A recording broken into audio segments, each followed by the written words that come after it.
వే gold trusted gold buyers మీరు తాకట్టు పెట్టిన బంగారాన్ని విడిపించి ఈ రోజు ఉన్న మార్కెట్ ధరకు కొనబడను. ఈ పెట్రోల్కి సంబంధించి గ్యాస్కి సంబంధించి కొన్ని మంత్స్గా ఫేస్ చేస్తున్నాం. ఈ వార్ అయిపోయింది ఆల్మోస్ట్ ఇంకా క్లోజ్ అనుకునే టైంలో ఇరానియన్స్ చేస్తున్న పనులు చూస్తుంటే కొన్ని వీళ్ళకి పిచ్చ అనే రకంగా, అంటే ఇప్పుడు ఆయిల్స్ అన్నీ తీసుకెళ్ళి ఆ సముద్రంలో వేయడము, అసలు దానివల్ల వాళ్ళకు వచ్చే లాభం ఏంటి సార్? అలానే ఆయిల్ అనేది లోపల ఉన్న సముద్రం లోపల ఉన్న ఎన్నో రకాల జీవుల ప్రాణాలు కూడా పోతాయి. అసలు ఇలా ఎందుకు చేస్తున్నారు అనుకో? సింపుల్ మేడం, ఆయిల్ పక్కన పెట్టండి. ఒక రైతు టమాటా పండించాడు, పొలంలో ఒక 500 కేజీల టమాటా వచ్చింది ఆ రైతుకి. సీజన్ బాగుంది, పంట వచ్చింది, చుట్టుపక్కల రైతులు కూడా వస్తుంది. సో వీళ్ళందరూ అకస్మాత్తుగా మార్కెట్కి వెళ్ళారు అనుకోండి, ఒక 10,000 టన్నులు లేదా 10,000 కేజీలు సడన్ గా మార్కెట్కి వచ్చింది. నిన్న టమాటా ధర 10 రూపాయలు కేజీ ఉంది. నిన్న మాత్రం 3,000 టన్నులే వచ్చింది, 3,000 కేజీలే వచ్చింది మార్కెట్కి. ఈ రోజు 10,000 కేజీలు వచ్చింది టమాటా ధర పెరిగిద్దా తగ్గిద్దా? తగ్గుతుంది. కానీ ఇక్కడ ఏంటి, రైతులు వీళ్ళు ఇప్పుడు టమాటా కష్టపడి ట్రాన్స్పోర్ట్ లో వేసుకొని రైతు బజార్కో ఎక్కడికో సెంటర్కో తీసుకొస్తారు. 50% అమ్ముడుపోయింది. 1000 కేజీలు తెచ్చాను, 500 అమ్ముడుపోయింది. 500 రైతు ఏం చేస్తాడు? అక్కడ వదిలేసి వెళ్ళిపోతాడు. ఎందుకంటే తిరిగి తీసుకెళ్లే కాస్ట్ ఇంకా ఎక్కువైపోతుంది కాబట్టి అక్కడే వదిలేస్తాడు, లేదా అక్కడ కోల్డ్ స్టోరేజ్ యూనిట్ ఏమైనా ఉంటే అందులో పెట్టుకుంటాడు. ఇప్పుడు మనం కట్ షాట్ చేసి ఆయిల్ దగ్గరికి వెళ్తే, ఆయిల్ ఎలా అంటే మ్యామ్, ఒక్కసారి డ్రిల్ చేసాక ఆయిల్ ఎక్స్ట్రాక్షన్ స్టార్ట్ అయిందంటే దానికి ఆపడానికి లేదు. దాన్ని ఆపేస్తే ఆ హోల్ మూసిపోతుంది, శాశ్వతంగా మూసిపోతుంది. సో వాళ్ళకి అది నష్టం అవుతుంది. కాబట్టి వాళ్ళు ఏం చేస్తారు, ఇప్పుడు మనందరికీ తెలుసు స్ట్రైట్ ఆఫ్ హోర్ముజ్ లో అమెరికా వాడు నిబంధన పెట్టి ఇక్కడి నుంచి వెళ్ళడానికి వీల్లేదు అంటున్నారు. అటు ఆయిల్ ప్రొడక్షన్ ఆపలేని పరిస్థితి, ఇటు పంపించలేని పరిస్థితి. ఆపేస్తే ఆ ఆయిల్ రిగ్ శాశ్వతంగా మూసుకోబోతుంది అన్న భయం ఉంది. మన దగ్గర ఎన్ని ట్యాంకర్స్ అయితే ఉన్నాయో అవన్నీ నిండిపోయి ఉన్నాయి. సో ఇప్పుడు అవుట్పుట్ ఏంటి? ఎక్కువ అవుట్పుట్ ఉంది, దిగుబడి ఎక్కువ ఉంది, కానీ అమ్మే అవకాశం తగ్గిపోయింది. సో దాంతో ఏం చేయాలి? తీయాలి, సముద్రంలో పడేయాలి. ఇంకే ఆప్షన్ లేదు ఇరాన్ దగ్గర. ఇరాన్ చేస్తుంది కరెక్ట్ అంటే ముమ్మాటికి తప్పే, కానీ ఇక్కడ అమెరికా చేస్తుంది కరెక్ట్ అంటే మనం కూర్చొని చర్చించాల్సిన విషయం. సో ఇరాన్ ఒక తప్పనిసరి పరిస్థితులు ఇరుక్కొని ఇటు ఆపలేక, ఇటు పంపించలేక, ఇటు పడేయలేక పరిస్థితులు.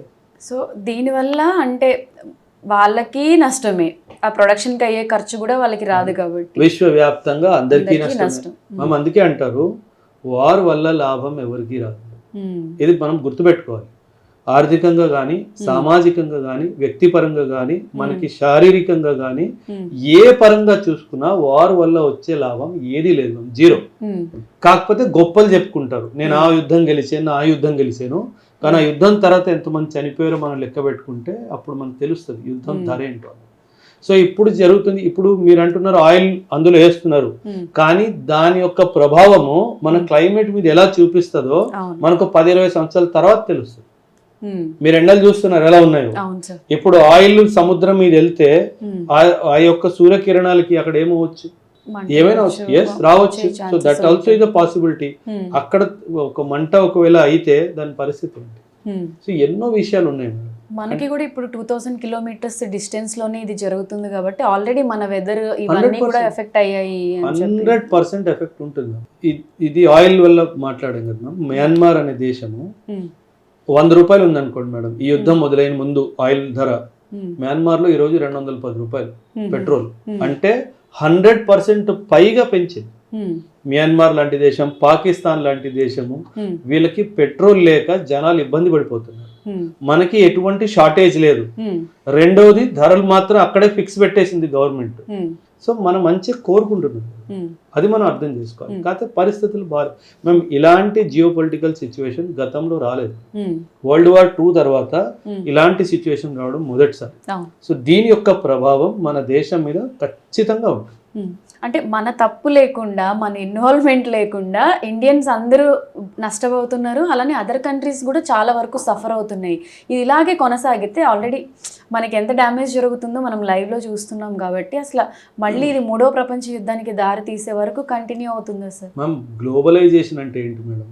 ప్రపంచమంతా ఒక విలేజ్ లాంటిది అని అర్థం. ఉమ్, ఎక్కడ చిన్నది ఏం జరిగినా దాని ఎఫెక్ట్ మన మీద ఉంటుంది. ఉమ్, ఇజ్రాయెల్ పాలెస్టీన్ కొట్టుకున్నా మన మీద ఎఫెక్ట్ ఉంటుంది, Hmm. రష్యా యూక్రెయిన్ కొట్టుకున్నా మన మీద ఎఫెక్ట్ ఉంటుంది, చైనా తైవాన్ ఫ్యూచర్ లో కొట్టుకున్నా మన మీద ఎఫెక్ట్ ఉంటుంది, ఉమ్, థైలాండ్ కంబోడియా కొట్టుకున్నా మన మీద ఎఫెక్ట్ ఉంటుంది, ఉమ్, అమెరికా ఇంకెవరితో కొట్టుకున్నా మనకు ఖచ్చితంగా ఎఫెక్ట్ ఉంటుంది. ఉమ్, ఇప్పుడు రష్యా వాడు యూక్రెయిన్ మీద యుద్ధం చేస్తున్నాడు అని చెప్పి Hmm. అమెరికా వాడు నన్ను రష్యా నుంచి ఆయిల్ కొనుక్కోవద్దని చెప్పాడు. ఉమ్, నాకు సంబంధం లేని విషయం. అవును. కాకపోతే ఇన్ఫాక్ట్ ఇండియా ఈ స్పాన్సరింగ్ ద రష్యన్ వార్ అని కూడా చెప్పారు. ఉమ్, మనమే స్పాన్సర్ చేస్తున్నట్టు మాట్లాడారు. ఉమ్, సో ఇవన్నీ ఖచ్చితంగా వస్తాయి, దాన్ని మనం ఏమీ చేయలేని పరిస్థితి. ఉమ్, అంటే మనము చాలా ఇంటెలిజెంట్ గా ఉమ్, ఆపరేషన్ సింధూర్ని కరెక్ట్ టైం ఆపేసాం. ఉమ్, మనం యుద్ధం మొదలు పెట్టడం చాలా సులువు, దాన్ని ఆపడం చాలా కష్టం. అవును. ఆ యుద్ధం మధ్యలో ఒక్క అవకాశం అందరికీ వస్తే యుద్ధం ఆపడానికి, ఉమ్, ఆ అవకాశం అమెరికాకు కూడా వచ్చింది, కానీ అమెరికా ఆ అవకాశాన్ని సద్వినియోగం చేసుకోలేదు. ఉమ్, అమెరికా ఏమనుకుంది, వీడు ఎలాగో 5-10 రోజుల్లో ఓడిపోతాడేమో అనుకుంది, కానీ అది జరగలేదు. ఉమ్, సో యుద్ధం అలా కొనసాగుతుంది. ఇప్పటికొచ్చి ఎవరు చెప్పలేరు యుద్ధం ఎవరు గెలిచారని చెప్పడానికి లేదు, ఉమ్, యుద్ధం అవుతుందని చెప్పడానికి లేదు, యుద్ధం ఆగిపోయిందని చెప్పడానికి కూడా లేదు. ఉమ్, సో ఏం జరుగుతుందో తెలియదు. 2 rounds ఆఫ్ పీస్ టాక్స్ అయిపోయాయి. ఆ పీస్ టాక్ లో ఏం బయటకు వచ్చిందో అది ఎవరు మాట్లాడట్లేదు, ఉమ్, కానీ అటాక్స్ ఇంకా కొనసాగుతూనే ఉన్నాయి. Hmm. వారానికి 10 రోజులకు ఒకసారి ఇరాన్ వాడు యుఏఈ మీదనో బహ్రెయిన్ మీదనో ఏదో విధంగా అటాక్స్ చేస్తూనే ఉన్నాడు. ఉమ్, కొత్త మిజైల్స్ ని షోకేస్ చేస్తున్నారు. ఉమ్. అంటే ప్రపంచం ఎక్కడికి వెళ్ళిపోతుంది అర్థం కావట్లేదు. అవును.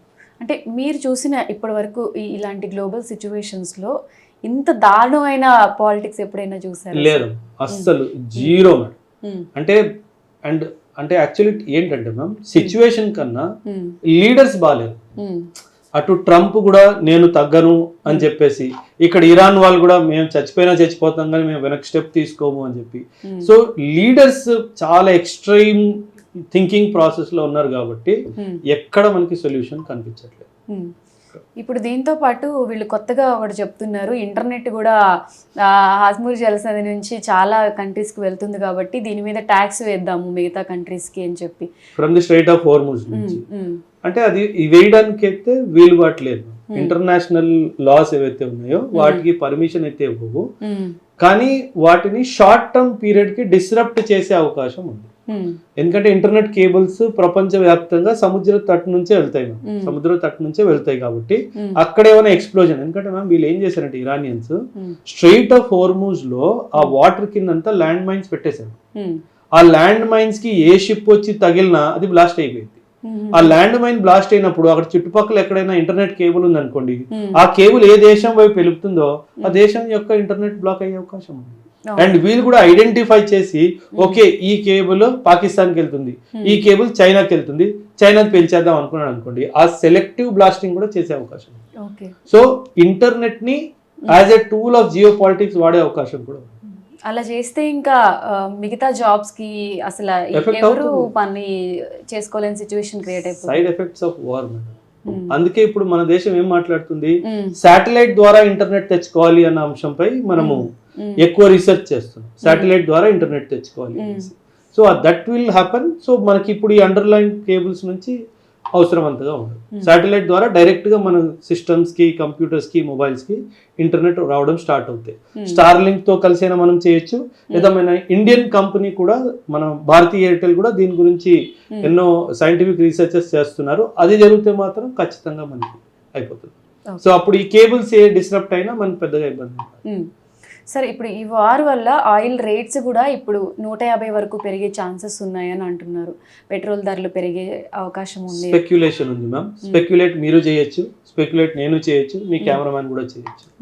అది వాస్తవం కాదో మనకి తెలియదు. ఇప్పుడు for example 107-108 rupees per litre ఉంది అనుకుందాము. అది 120 అవుతుందా, 125 అవుతుందా, 130 అవుతుందా, 140 అవుతుందా, ఎవరికి తెలియదు. లేదా 107 దగ్గర మిగిలిపోతుందా మనకు తెలియదు. ఈ రోజు కూడా గవర్నమెంట్ అఫీషియల్ గా చెప్పింది మన దగ్గర స్టాక్స్ అడిక్వేట్ గా ఉన్నాయి, మన సప్లైకి ఎటువంటి డిస్రప్షన్ లేదు కాబట్టి పెట్రోల్ ధరలు పెరగవు అని చెప్పి చాలా స్పష్టంగా చెప్పింది. అయినా సరే కొందరు స్పెక్యులేషన్స్ చేస్తారు. స్పెక్యులేషన్ చేసి ఇప్పుడు ఏమవుతుంది మ్యామ్, స్పెక్యులేట్ చేసి ఓకే నెక్స్ట్ వీక్ నుంచి ఆయిల్ దొరకదు, పెట్రోల్ దొరకదు అన్నారు. మీ దగ్గర కార్ ఉంది అనుకున్నాం. సాధారణంగా మనం కారులో 1000 రూపాయలు, 1200, 1500, 2000 డీజిల్ పోయించుకుంటాం, డీజిల్ పెట్రోల్. దొరకదు అనగానే మీరు ఏం చేస్తారు, ఫుల్ ట్యాంక్ చేయించుకుంటారు. ఆ ఫుల్ ట్యాంక్ వల్ల ఏమవుద్ది, ఇంకా 3-4 ఎవరైతే వేయించుకోగలరో వాళ్ళకి పెట్రోల్ దొరకదు. సో దీన్ని ఏమంటారంటే you are creating artificial rush, artificial స్కేర్సిటీని క్రియేట్ చేసి అనవసరంగా మార్కెట్ లో అన్రెస్ట్ ని క్రియేట్. మొన్నటి వరకు మన హైదరాబాద్ లో పెట్రోల్ బంక్ ఇదే జరిగింది కదా మేడం. కానీ నెక్స్ట్ డే మళ్ళీ ఆయిల్ సప్లై వచ్చింది. సో ఇది ఎందుకు అవుతుంది అంటే ఖచ్చితంగా ఎవరైతే యాంటీ ఇండియా సెంటిమెంట్ కలిగిన ఇన్స్టిట్యూషన్స్ ఉంటారో వాళ్ళు కావాలని చెప్పి ఒక అన్రెస్ట్, ప్రభుత్వం మీద మనకి ద్వేషం రావాలని లేదా ప్రభుత్వాన్ని మనము కోపంగా చూడాలి అన్న ఉద్దేశంతో వీళ్ళు చేస్తారు. సో జరుగుతుంది, దాన్ని మనం ఆపడానికి లేదు.